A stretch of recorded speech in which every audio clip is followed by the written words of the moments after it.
नमस्कार, India at 9 में मैं कादम्बिनी शर्मा हूं आपके साथ। और सबसे पहले झारखंड की बात करते हैं। झारखंड में सियासी संकट के बीच सीएम हेमंत सोरेन आज विधायकों के साथ सियासी पिकनिक के लिए खूंटी पहुंच गए।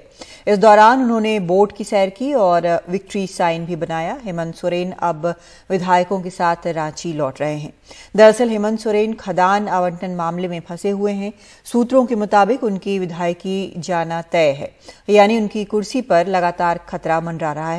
रांची में अभी कांग्रेस विधायकों की एक अहम बैठक भी इस वक्त चल रही है।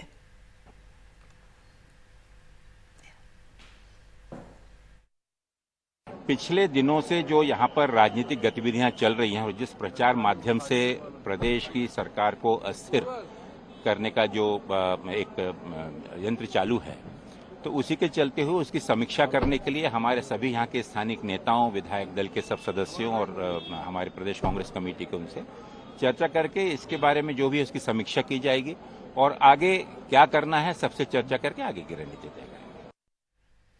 और सीधा रुख करते हैं मनीष कुमार, हमारे नेशनल एडिटर का। मनीष, फिलहाल क्या जानकारी आ रही है इस दिन भर के सियासी पिकनिक और एक बैठक भी हो रही है, इस प्रकार की कुछ जानकारियां आई हैं?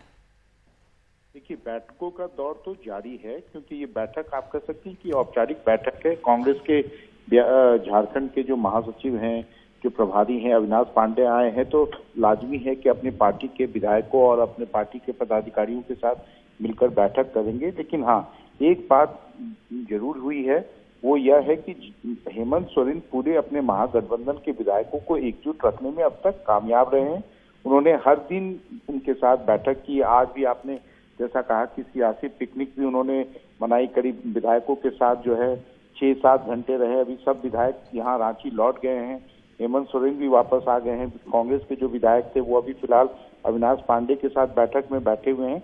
लेकिन हाँ, जो सबसे महत्वपूर्ण, इससे भी बड़ी बात यह है कि राज्यपाल को जो अभी तक जो भी फैसला लेना था, क्योंकि चुनाव आयोग ने उनके पास अपनी अनुशंसा भेजी है और जो जिसके बारे में अटकलें लगाई जा रही थी कि वो गजट नोटिफिकेशन करेंगे या चुनाव आयोग को फिर से अवगत कराएंगे, तो उस फ्रंट पे अभी तक कुछ नहीं है। वहां पर काफी संशय की स्थिति बनी हुई है और कहा यह जा रहा है कि राज्यपाल जो है कहीं ना कहीं कुछ मंथन का दौर वहां पर जारी है, या शायद उन्हें जो कदम उठाना है उसके बारे में थोड़ा सा कंफ्यूजन है। इसी को लेकर इतना देरी हो रही है और यही कारण है कि जो झारखंड मुक्ति मोर्चा के नेता हैं वो अब ये आरोप लगा रहे हैं कि ये पूरा जो मामला है उसको जानबूझकर लटकाया जा रहा है। जो भी फैसला होना है, अगर चुनाव आयोग ने अनुशंसा कर दी है, तो फिर आखिर राजभवन या अन्य लोग इतना विलंब क्यों कर रहे हैं? कादम्बिनी जी, बहुत शुक्रिया आपका मनीष इस पूरी जानकारी के लिए। तो फिलहाल हेमंत सोरेन रांची लौट आए हैं, विधायक भी आ गए हैं। बैठकों का दौर, जैसा मनीष ने बताया, लगातार चल रहा है, लेकिन राजभवन की तरफ से कुछ भी कहा नहीं गया है अब तक, और ये सबसे बड़ा सवाल बना हुआ है। रुक करते हैं कुछ और खबरों का। बीजेपी नेता और टिकटॉक स्टार सोनाली फोगाट की मौत के मामले में एक और सीसीटीवी फुटेज सामने आया है।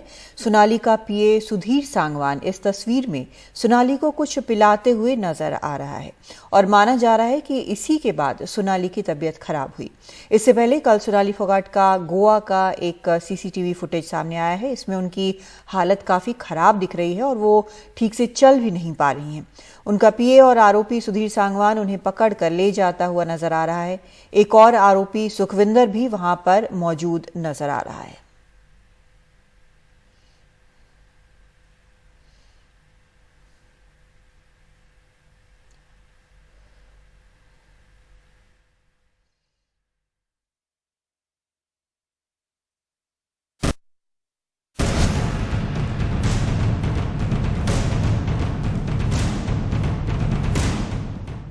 ये बीजेपी नेता सोनाली फोगाट की आखिरी तस्वीर है, जहां वो लड़खड़ा रही हैं और सुखविंदर और सुधीर सांगवान उन्हें अपने साथ ले जा रहे हैं।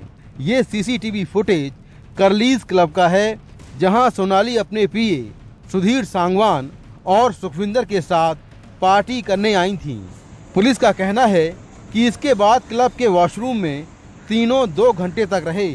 आरोप है कि सुधीर ने सोनाली को जानबूझकर ड्रिंक्स में MDMA ड्रग यानी party drug the.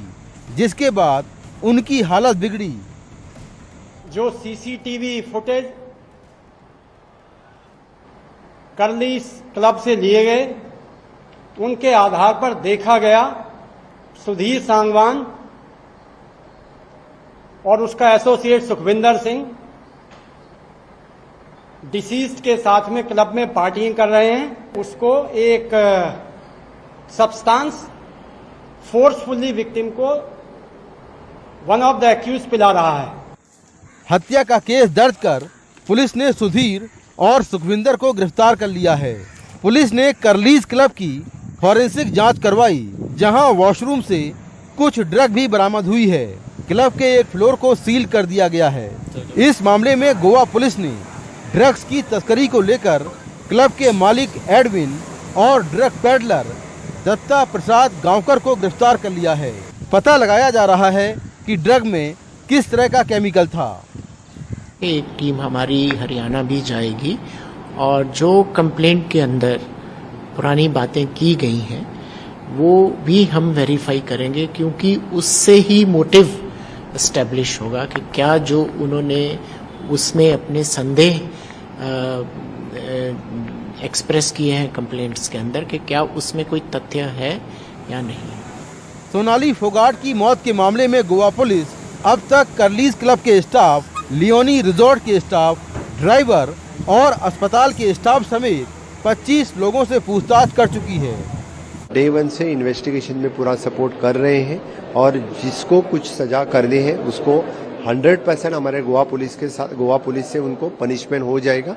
Eight present they are in the custody. पूरी तरह से इन्वेस्टिगेशन हो रहा है। पुलिस का कहना है कि जांच के लिए वो हरियाणा भी आएगी। शनिवार को पुलिस ने सुधीर और सुखविंदर को कोर्ट में पेश किया, जहां से उन्हें 10 दिन की पुलिस रिमांड पर भेज दिया गया। पुलिस के मुताबिक सोनाली को जानबूझकर MDMA ड्रग दी गई। अब सवाल ये है कि ये ड्रग्स के ओवरडोज का मामला है या फिर साजिश के तहत की गई हत्या का। इस मामले में मौत की वजह और हत्या का मकसद अब तक साफ नहीं है। नई दिल्ली से मुकेश सिंह, NDTV इंडिया। नोएडा में कुतुब मीनार से भी ऊंचे सुपरटेक ट्विन टावर्स को गिराने का काउंटडाउन शुरू हो चुका है।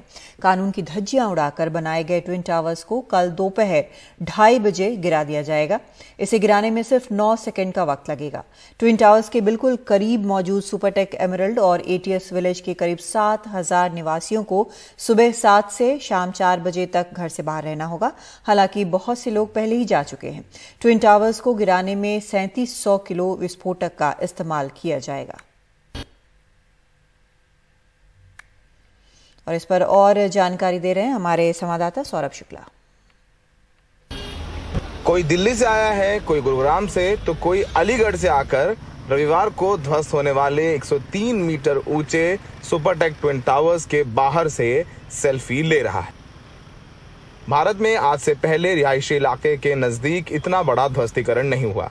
रविवार 7 बजे तक ट्विन टावर्स के बगल में बनी सुपरटेक एमरल्ड और ATS विलेज में रहने वाले लगभग 5,000 लोगों को घर खाली कर देने का अल्टीमेटम दिया गया है।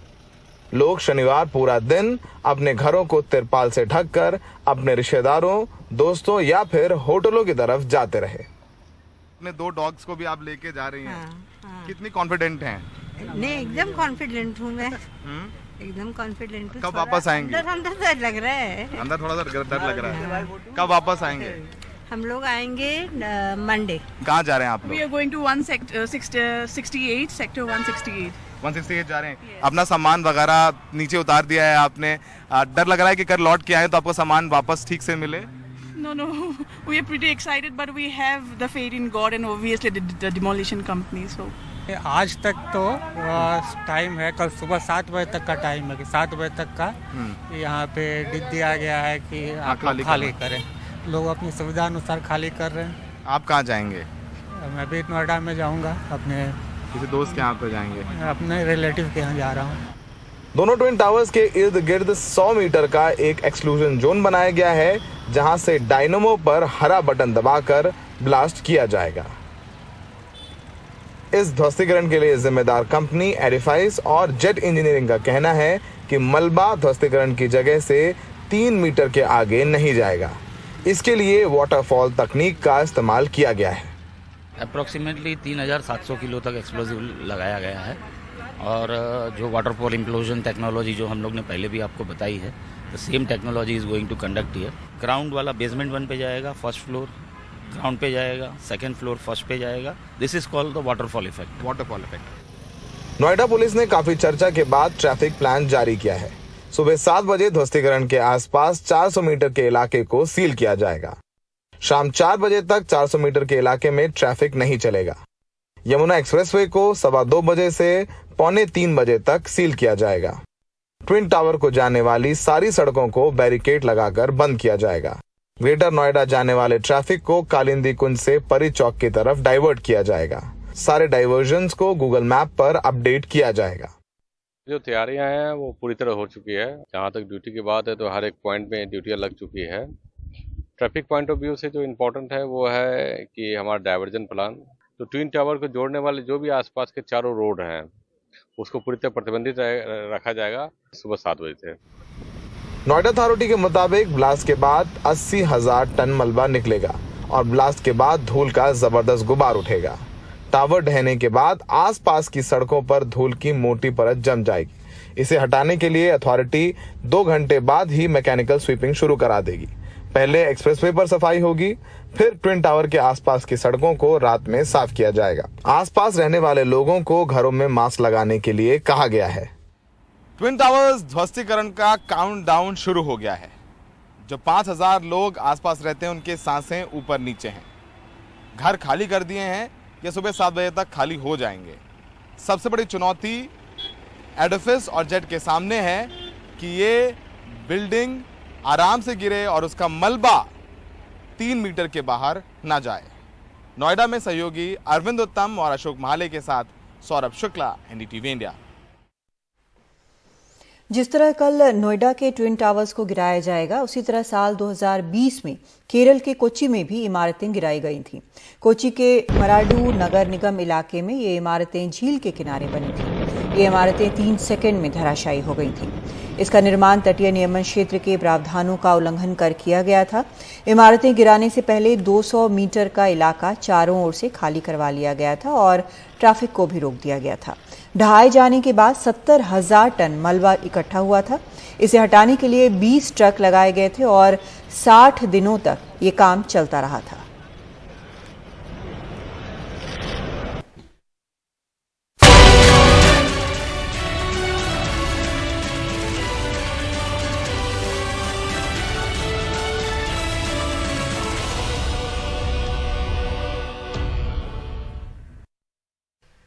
प्रधानमंत्री मोदी ने आज अहमदाबाद में अटल पुल का उद्घाटन किया। अटल ब्रिज साबरमती रिवर फ्रंट पर बनाया गया है।